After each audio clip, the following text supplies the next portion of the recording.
Good morning students. Class 11 subject chemistry और आज का हमारा टॉपिक है सोमरफेल्ड का मॉडल। सोमरफेल्ड का परमाणु मॉडल है ये। सोमरफेल्ड ने क्या किया था 1915 के अंदर जो बोर मॉडल है उसका विस्तार किया।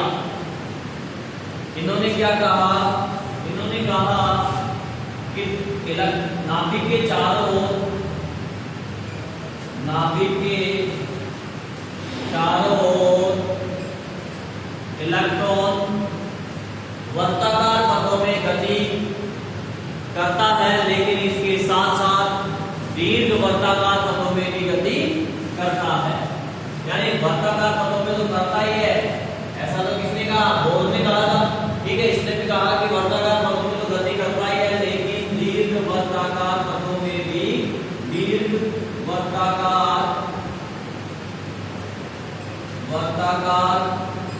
पथों में भी गति करता है।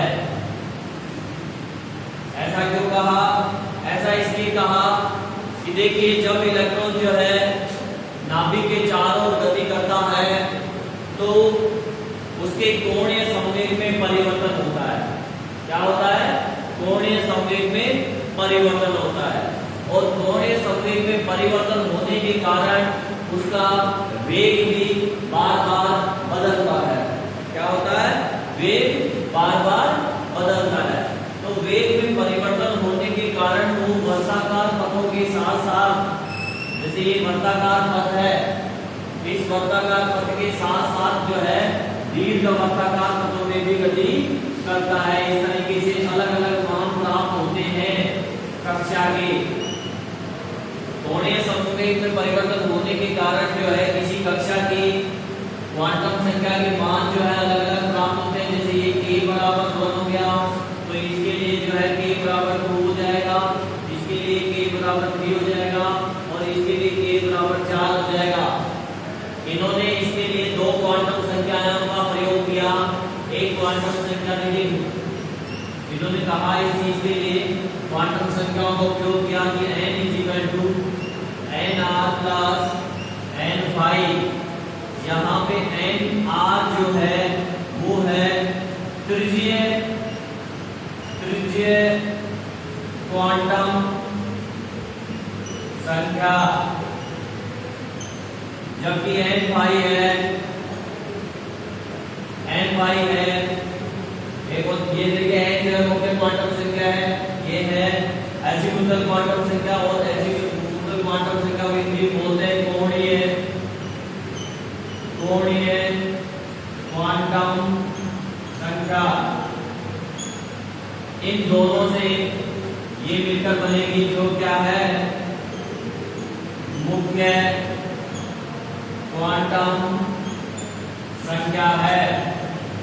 अब सवाल ये उठता है कि ये क्वांटम संख्याएं क्या होती हैं? तो चिंता ना करें, क्योंकि अगला टॉपिक हमारा क्वांटम संख्याओं से संबंधित है, तो हम वहां पे इसको अच्छे से एक्सप्लेन करेंगे।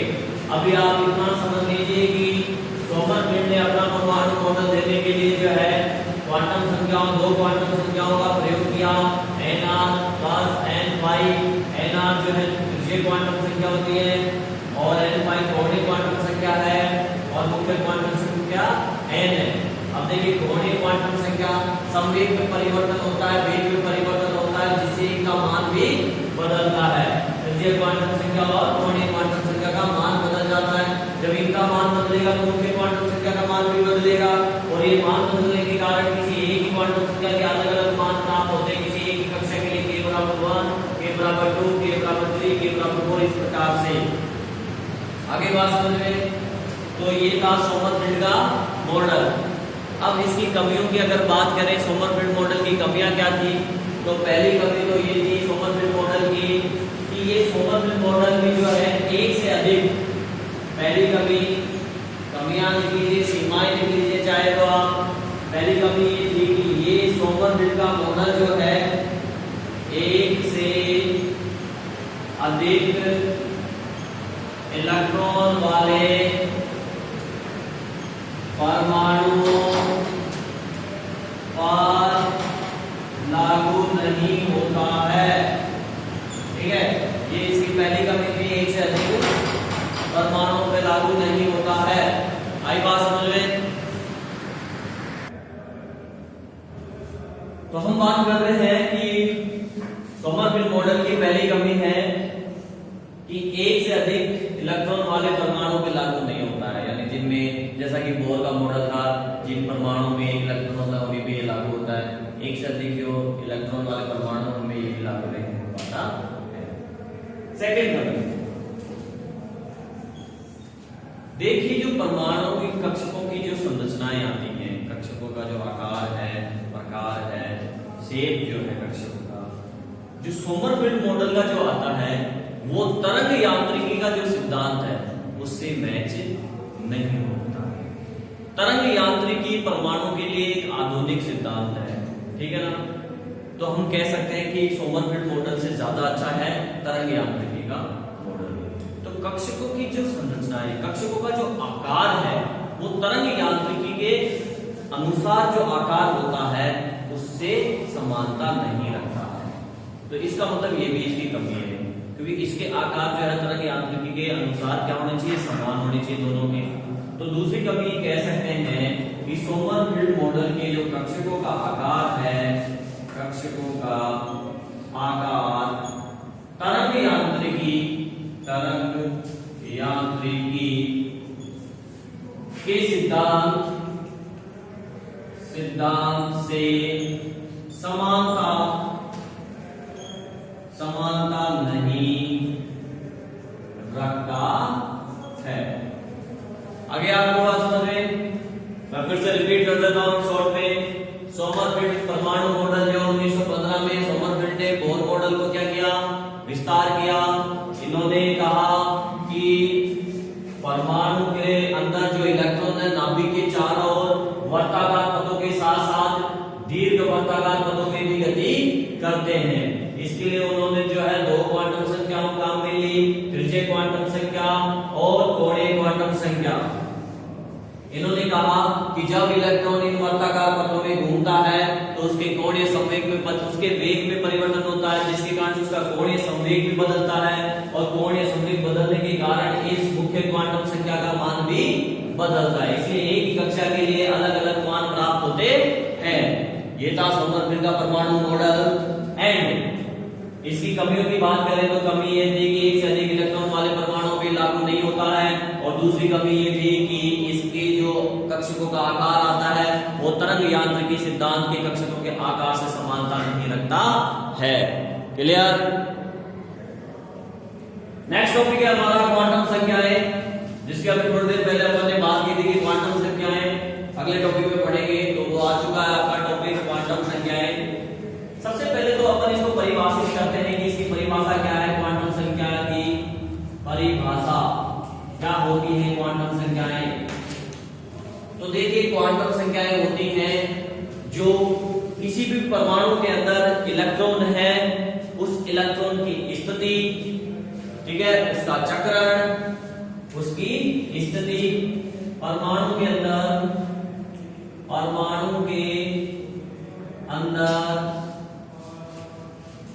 इलेक्ट्रॉन की स्थिति, उसका चक्रण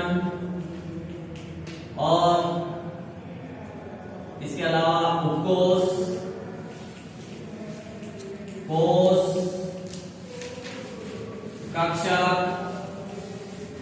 आदि के बारे में बताती हैं। यानी ऐसी संख्याएं जो हमें इलेक्ट्रॉन के कक्षक, इलेक्ट्रॉन के कोष, इलेक्ट्रॉन के उपकोष, इलेक्ट्रॉन की स्थिति, उसका चक्रण, इन सब का इंफॉर्मेशन देती हैं, सूचनाएं देती हैं। उन संख्याओं को हम क्या कहते हैं? क्वांटम संख्याएं कहते हैं। क्या कहा जाता है? क्वांटम संख्याएं कहा जाता है। अब ये क्वांटम संख्याएं जो है चार प्रकार की होती है भैया। पहला प्रकार है मुख्य क्वांटम संख्या। मुख्य क्वांटम संख्या पहला कौन सा प्रकार है? मुख्य क्वांटम संख्या। अब मुख्य क्वांटम संख्या को हम प्रदर्शित करते हैं n से। किससे प्रदर्शित करते हैं? n से। दूसरा प्रकार है डिंगसी क्वांटम संख्या। डिंगसी क्वांटम संख्या, और इसको n से प्रदर्शित किया जाता है। ठीक है। तीसरा प्रकार है चुंबकीय क्वांटम संख्या, इसको m से प्रदर्शित करते हैं। और चौथा प्रकार है और अंतिम प्रकार है, ये 4 प्रकार है इसके, चक्रण क्वांटम संख्या, और इसे s से प्रदर्शित करते हैं। अब हम इन क्वांटम संख्याओं का 1 बाय 1 स्टडी करते हैं। तो सबसे पहले अपन लेते हैं मुख्य क्वांटम संख्या।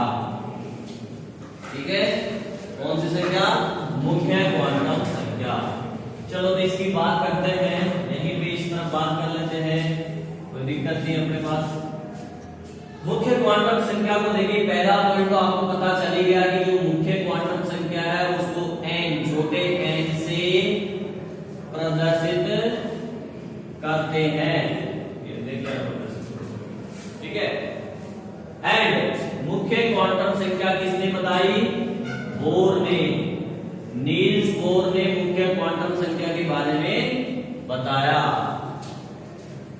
ये मुख्य क्वांटम संख्याएं हमें किसके बारे में सूचनाएं देती हैं, क्या चीज बताती हैं? तो तीसरा पॉइंट हो गया इसका, मुख्य क्वांटम संख्याएं कक्षा के बारे में बताती हैं। कक्षा या कोष बोल दीजिए आप इसको, कोष के बारे में। समझ गए? अब कोष कौन से होते हैं?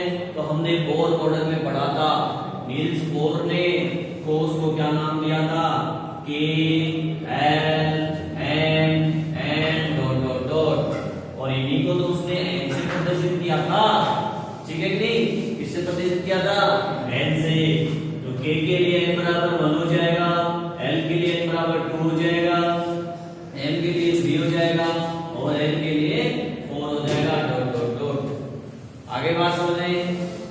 किसी भी कोष के अंदर इलेक्ट्रॉन की संख्या, अगला पॉइंट है, किसी भी कोष के अंदर इलेक्ट्रॉन की जो संख्या है वो 2n² से निकाल सकते हैं। यहां पे अगर जैसे अपन को m का इलेक्ट्रॉन निकालना है, m कोष में इलेक्ट्रॉन निकालना है, तो m बराबर है क्या है? 3 है। तो ये 3 मान कहां रख देंगे? n की जगह रख देंगे। तो 2 गुणा 3 और पावर 2, ठीक है ना? 2 है ना पावर। तो 3 इंटू 3 करेंगे तो क्या आ जाएगा? 9, और 9 को 2 से मल्टीप्लाई करेंगे तो क्या आ जाएगा? 18। तो इस प्रकार से इलेक्ट्रॉन की संख्या अपन निकाल सकते हैं। इसके अलावा ये कह रहा है कि जो L का मान है वो मुख्य क्वांटम संख्या में L का जो मान होता है वो 0 से n-1, तो वहां पे भी जो है मुख्य क्वांटम संख्या की जरूरत पड़ती है L के मान में, जिसकी बात हम इसमें करेंगे डिंगसी क्वांटम संख्या में। ठीक है, तो ये था फर्स्ट आपका मुख्य क्वांटम संख्या। तो अब आपसे मैं पूछ रहा हूं, जिसके जवाब आप देते जा रहे हैं कि मुख्य क्वांटम संख्या को किससे प्रदर्शित करते हैं? n से। मुख्य क्वांटम संख्या किसने दी थी? बोर ने। मुख्य क्वांटम संख्या किसके बारे में बता दी है? कोष के बारे में। कोष को किससे प्रदर्शित किया गया? किससे? n से। कोषों के नाम क्या है? KLMN। और इनमें इलेक्ट्रॉनों की संख्या किससे निकाल सकते हैं? 2n²। चलो तो आपको बात समझ में आ गई है। आगे बढ़ते हैं। डिंगसी क्वांटम संख्या सेकंड है अपनी डिंगसी क्वांटम संख्या। तो सबसे पहला पॉइंट तो यहाँ पे नजर आ ही रहा है आपको कि डिंगसी क्वांटम संख्या को L से प्रदर्शित करते हैं। किससे प्रदर्शित करते हैं? L से, छोटे L से। क्लियर? सेकंड चीज, जो डिंगसी क्वांटम संख्या है वो सोमरफेल्ड ने दी थी। किसने दी थी? सोमरफेल्ड ने दी। ठीक है, डिंगसी क्वांटम संख्या सोमरफेल्ड नामक वैज्ञानिक ने बताई थी। एंड यह क्वांटम संख्या किसको बताती है? यह क्वांटम संख्या बताती है तीसरा पॉइंट किसके बारे में? उपकोष के बारे में। उपकोष के बारे में बताती है। ठीक है ना, उपकोषों के बारे में बताती है। अब सवाल ये है कि उपकोष कौन से? तो उपकोष ये है S P D F। क्या है? S P D F। इनका भी फुल फॉर्म होता है, कभी आपने सुना है? ये वही है SPDF जो आवर्त सारणी के अंदर SPDF ब्लॉक बांटे गए हैं। इनका फुल फॉर्म है S यानी शार्प, P यानी प्रिंसिपल, D यानी डिफ्यूज और F यानी फंडामेंटल। ये इनके स्पेक्ट्रम के बेस पे इनका फुल फॉर्म से ये बनाया गया है SPDF। ठीक है, तो डिंगसी क्वांटम संख्या जो है उपकोषों को प्रदर्शित करती है और उपकोष यहाँ पे SPDF होते हैं। L का जो मान है, L का मान यानी इस डिंगसी क्वांटम संख्या का मान जो है 0 से लेकर n-1 तक होता है। यानी 0 भी हो सकता है इसका मान, 1 भी हो सकता है, 2 भी हो सकता है, 3 भी हो सकता है, 4 भी हो सकता है। यहां इसका 0 कब आएगा? यहां इसका 0 मान कब आएगा? जब n बराबर 1 रख दूं मैं। ये इससे हम L का मान निकाल सकते हैं। n-1 से क्या निकाल सकते हैं? L डिंगसी क्वांटम संख्या का मान निकाल सकते हैं। तो अगर यहाँ पे n बराबर मैं 1 रखूं तो क्या हो जाएगा? 1 - 1 तो बराबर क्या आ गया? 0। तो L का मान क्या आ गया? 0 आ गया। आई बात समझ में? अगर मैं 2 रखूं, n बराबर 2 रखूं, मुख्य क्वांटम संख्या का मान 2 रखूं, 2 - 1 करूंगा तो क्या आ जाएगा? 1। तो L का मान 1 आ गया। इसी प्रकार से 2 आ जाएगा, इसी प्रकार से 3 आ जाएगा। ठीक है, तो आपको बात समझ में आ गई? आगे क्या नहीं आई? आगे हो गई? ठीक है, चलो एक चीज और बताता हूं मैं आपको इसमें। अगर मान लीजिए L का मान 0 है तो ये किस उपकोष को बताएगा इनमें से? ठीक है, तो L का मान जो 0 है वो बताता है S उपकोष, अर्थात S उपकोष के लिए L बराबर 0 होता है। समझ गए?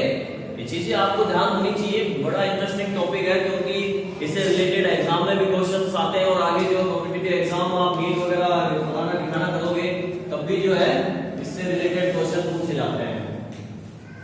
अगर n = 1 है तो ये बताता है P उपकोष को। किसको? P उपकोष को। आई बात समझ में? अगर n = 2 है तो ये बताता है D उपकोष को। किसको बताता है? D उपकोष को। अगर n = 3 है तो ये बताता है F उपकोष को। आगे बात समझे? तो L बराबर 0 से स्टार्ट कर दो और SPDF लगाते जाओ। 0 F 1 P 2 D 3 F। Clear? चलो तो अब आपको समझ में आ गया और ये चीज भी आपको पता चली गई। ये चीज भी आपको पता चली गई क्या? कि n = 1 हो तो L का मान क्या होता है?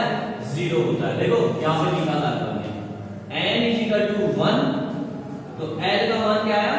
0 आया नहीं? तो अपन कह सकते हैं ना कि n = 1 then L = 0 then S उपकोष। तीनों को आपस में जोड़ दिया। अगर मैं कहूं n की वैल्यू 1 है तो बताओ कौन सा उपकोष है? आप बोलोगे S। मैं कहूं L की वैल्यू 0 है तो बताओ कौन सा उपकोष है? आप बोलोगे S। S उपकोष के लिए कौन L की वैल्यू क्या होती है? 0। S उपकोष के लिए n की वैल्यू क्या होती है? 1। समझ गए? हाँ, इसी टाइप से देखो अपन ने जब n बराबर 2 रखा तो n बराबर क्या आया 1, और 1 किसके लिए है? बिल्कुल p उपकोष के लिए। इसी टाइप से अपन ने n बराबर 3 रखा तो l इक्वल टू क्या आया 2, इट मींस n बराबर 4 रखा l इक्वल टू क्या आया 3, इट मींस f। ठीक है, तो कितनी सारी इंफॉर्मेशन मिल गई किसी भी इलेक्ट्रॉन के लिए। आगे बढ़े तो ये बात हो गई रिंग से क्वांटम संख्याओं की। अब रिपीट करते जाएं एक बार फिर से, रिंग से क्वांटम संख्या को किससे प्रदर्शित करते हैं? किसने दिया? किसको प्रदर्शित करती है? उपकोष कौन कौन से हैं? और इस एल का मान कहां से लेकर कहां तक होता है? 0 से n तक। ठीक है, और अगर l बराबर 0 हो तो क्या होता है?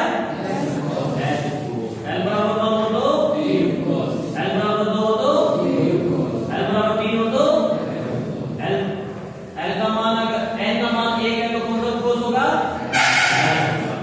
ठीक है, तीसरा उपकोष पढ़ते हैं। तो तीसरा जो क्वांटम संख्या है उसकी बात करते हैं, चुंबकीय क्वांटम संख्या। कौन सी क्वांटम संख्या? चुंबकीय क्वांटम संख्या है। ठीक है, चलो सबसे पहली चीज, चुंबकीय क्वांटम संख्या को m से रिप्रेजेंट करते हैं, m से प्रदर्शित किया जाता है। आ रही ना बात समझ में? सेकंड चीज, ये जो चुंबकीय क्वांटम संख्या है वो लैंडे ने दी थी। किसने दी थी? लैंडे ने चुंबकीय क्वांटम संख्या के बारे में बताया। थर्ड चीज कि ये किस चीज को बताती है, किसके बारे में बताती है? पहली क्वांटम संख्या हमने पढ़ी कोष के बारे में, दूसरी क्वांटम संख्या हमने पढ़ी उपकोष के बारे में, और तीसरी क्वांटम संख्या यानी कि ये चुंबकीय क्वांटम संख्या हमें बताती है कक्षक के बारे में। कक्षक के बारे में समझे, अर्थात कोष के अंदर उपकोष होते हैं, उपकोष के अंदर कक्षक होते हैं, और कक्षक में कौन बैठा है? इलेक्ट्रॉन बैठा है।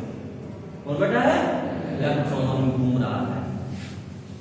ये वैसे ही है कि घर के अंदर कमरा होता है, कमरे में अलमारी होती है और अलमारी में पैसे रखे हैं, है कि नहीं? तो कोष के अंदर उपकोष होता है, उपकोष के अंदर कक्षक होता है, और कक्षक में इलेक्ट्रॉन होते हैं। तो ये जो है चुंबकीय क्वांटम संख्या जिसको m और लैंडे ने दिया, और कक्षक के बारे में ये बताती है। अब कक्षक कौन से हैं? सवाल ये उठता है कि कक्षक कौन से हैं? तो कक्षकों की अगर बात करें, जैसे हम S के अंदर तो एक ही कक्षक होता है, ओनली S ही बोलते हैं उसको। ठीक है, P के अंदर 3 कक्षक होते हैं, Px, Py और Pz। ठीक है, और D के अंदर जो है 5 होते हैं। इसमें देखो कक्षक की संख्या 1 है, इसमें कक्षक की संख्या 3 हुई, और इसमें कक्षक की संख्या 5 होती है, और उन कक्षकों का नाम है dxy, dyz, dxz, dx square minus y square and dz square। Total ये 5 कक्षक हैं। ठीक है, और f आपकी सिलेबस से बाहर है, तो उसकी बात नहीं करेंगे। चलो, तो हमें पता चल गया कि ये कक्षक होते हैं S के अंदर 1, P के अंदर 3 और D के अंदर 5। क्लियर? चलो, अब अगर हमें किसी उपकोष में कक्षकों की संख्या निकालनी है, क्या निकालनी है? किसी उपकोष के अंदर कक्षकों की संख्या निकालनी है, तो वो निकाल सकते हैं 2l+1 से। किसी भी उपकोष के अंदर, यहां बता देता हूं, उपकोष के अंदर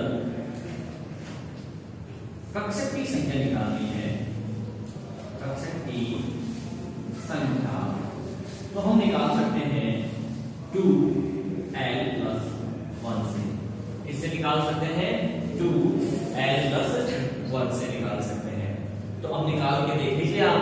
देखिए, अगर मैं कहूं उपकोष क्या है L, उपकोष क्या है L, थोड़ी देर पहले बात करी थी, तो L बराबर 0 है, तो बताइए इसमें कक्षकों की संख्या कितनी होगी? तो आप रख दीजिए 2 गुणा 0 प्लस 1 सोल्व किया, क्या आया 1 आया, क्या आया 1 बनाया। और L बराबर जब 0 होता है तो ये किस उपकोष के लिए होता है? S उपकोष के लिए होता है कि नहीं? S एक कक्षक, S के अंदर एक होता है, ठीक है। Second N is equal to 1 ले लें, तो 2 यहां रख देंगे 1 गुणा 1 प्लस 1, ये 2 हो गया, 1 करेंगे तो कितना आ जाएगा 3, कितना आ गया 3। तो आप जानते हैं कि 1 किसके लिए? P के लिए, किसके लिए? L इज इक्वल टू 1, थोड़ी देर पहले बताया था, याद करो, L is equal to 1 P के लिए है, P उपकोष के लिए। और क्या मान आया? यानी कक्षक की संख्या कितनी है 3। और आप देख सकते हो मैंने पहले ही बता दिया आपको, P के अंदर 3 ही कक्षक होते हैं। P के अंदर कितने कक्षक होते हैं? 3। नेक्स्ट एक और बात कर लेते हैं, L is equal to 2, 2 into 2 plus 1 कितना आया 4, 5 आएगा, हाँ 2 और 5 आएगा, सॉरी 5 आ जाएगा ना, 5 और 5 इस L इज इक्वल टू 2 किसके लिए होगा? D के लिए, तो D उपकोष। और कितने में आए इस कक्षकों की संख्या 5, और आप देख सकते हो ये देखो 5 कक्षक, ठीक है। तो आपको बात समझ में आ गई होगी मैं समझता हूं। इस प्रकार से अपन जो है कक्षकों की संख्या निकाल सकते हैं। और किसी भी कक्षक के अंदर, किसी भी एक कक्षक के अंदर, एक कक्षक के अंदर मैक्सिमम 2 इलेक्ट्रॉन होते हैं, ओनली 2 इलेक्ट्रॉन एक कक्षक के अंदर। जैसे आप कहें कि S के अंदर कितने इलेक्ट्रॉन होंगे? S के अंदर एक ही कक्षक है ना, X के अंदर एक ही कक्षक होता है, तो मैक्सिमम इसमें 2 इलेक्ट्रॉन आते हैं। इलेक्ट्रॉनिक विन्यास पढ़ाता तो वो पढ़ने इसमें 2 इलेक्ट्रॉन बनाता। P के अंदर कितने कक्षक हैं? 3 है, 1 2 3, तो 2 इसमें 2 इसमें 2 इसमें, तो अधिकतम कितने हो गए 6 आ सकते हैं। इसके अंदर अधिकतम 6 आ जाएंगे, और D के अंदर अधिकतम 10 आ जाएंगे, इसी प्रकार से 5 है। और जो F है ना, F के अंदर 7 कक्षक होते हैं, कितने होते हैं 7, तो उसमें F के अंदर 14 इलेक्ट्रॉन आ जाएंगे, कितने आ जाएंगे 14। आगे बस समझे, चलो अब आगे बढ़ते हैं। लास्ट चक्रण क्वांटम संख्या, तो रिपीट करो, चुंबकीय क्वांटम संख्या किससे प्रदर्शित करते हैं? किसने दी? किसके बारे में बताता है? ओके, S के अंदर कितने कक्षक होते हैं? P के अंदर, D के अंदर 5, और ये मान है कि जो अपन निकाल सकते हैं किससे? 2L + 1 से। लास्ट जो क्वांटम संख्या है वो है चक्रण क्वांटम संख्या। क्या है? चक्रण क्वांटम संख्या। चक्रण जो क्वांटम संख्या है उसको S से प्रदर्शित करते हैं। किससे प्रदर्शित करते हैं? S से। तो फर्स्ट पॉइंट तो ये हो गया, इसको S से प्रदर्शित किया जाता है। चक्रण का मतलब होता है स्पिन, स्पिन होना। अब स्पिन S से स्टार्ट होता है, इसलिए S, ठीक है। सेकेंड चीज कि इस चक्रण क्वांटम संख्या के बारे में किसने बताया? तो 2 वैज्ञानिक थे इसको बताने वाले। एक थे गाउट स्मिथ, और सेकेंड वैज्ञानिक थे उहलेनबेक, ठीक है ना। गाउट स्मिथ और उहलेनबेक ने जो है चक्रण क्वांटम संख्या के बारे में बताया। जैसा कि तीसरे अगर पॉइंट की हम बात करें तो इसके नाम से क्लियर है, चक्रण अर्थात चक्रण क्वांटम संख्या इलेक्ट्रॉन के चक्रण के बारे में बताती है कि इलेक्ट्रॉन जो है उसका चक्रण क्या है। क्लॉकवाइज है या एंटी क्लॉकवाइज है। हिंदी बोले तो दक्षिणावर्त है या वामावर्त है, ठीक है ना। क्लॉकवाइज मतलब घड़ी की दिशा में यू और एंटी क्लॉकवाइज मतलब यू उल्टा, ठीक है। तो देखिए हम जानते हैं किसी भी ये बताती है किसके बारे में, इलेक्ट्रॉन का चक्रण, इसके बारे में बताती है इलेक्ट्रॉन का चक्रण बताती है। और हम जानते हैं किसी एक कक्षक के अंदर कितने इलेक्ट्रॉन होते हैं, 2 होते हैं। कितने इलेक्ट्रॉन होते हैं, 2। एक कक्षक में 2 इलेक्ट्रॉन होते हैं। और इनको अगर हम ऐसे डब्बा बना के शो करें कक्षक को, तो इसमें कक्षक में कितने इलेक्ट्रॉन होंगे, 2 होंगे। एक चक्र बता रही है तो एक का चक्र कहां होगा, ऊपर की तरफ, और दूसरे इलेक्ट्रॉन का चक्र कहां होगा, नीचे की तरफ। आई बात समझे। एक का चक्रण ऊपर होता है और एक का चक्रण नीचे होता है, अर्थात क्लॉकवाइज और एंटी क्लॉकवाइज। इसी प्रकार से जैसे पी के अंदर देखिए, पी के अंदर कितने इलेक्ट्रॉन भर सकते थे अपन, 6 भर सकते हैं। कितने कक्षक बताए थे मैंने आपको, 3 कक्षक बताए थे। तो हम इसमें 3 डिब्बे बना देंगे ऐसे, और मैक्सिमम कितने इलेक्ट्रॉन भर सकते हैं, 6 भर सकते हैं। तो ये हो गया पी एक्स, ये हो गया पी वाई और ये हो गया पी जेड।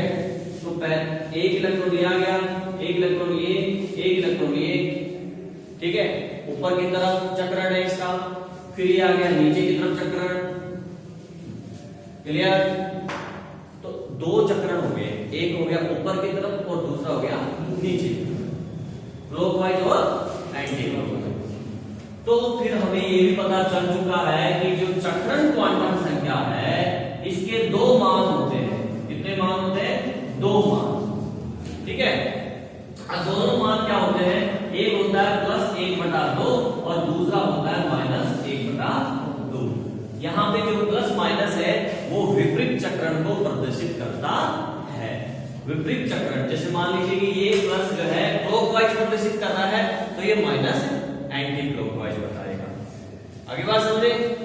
तो ये हमारी 4 क्वांटम संख्याएं होती हैं।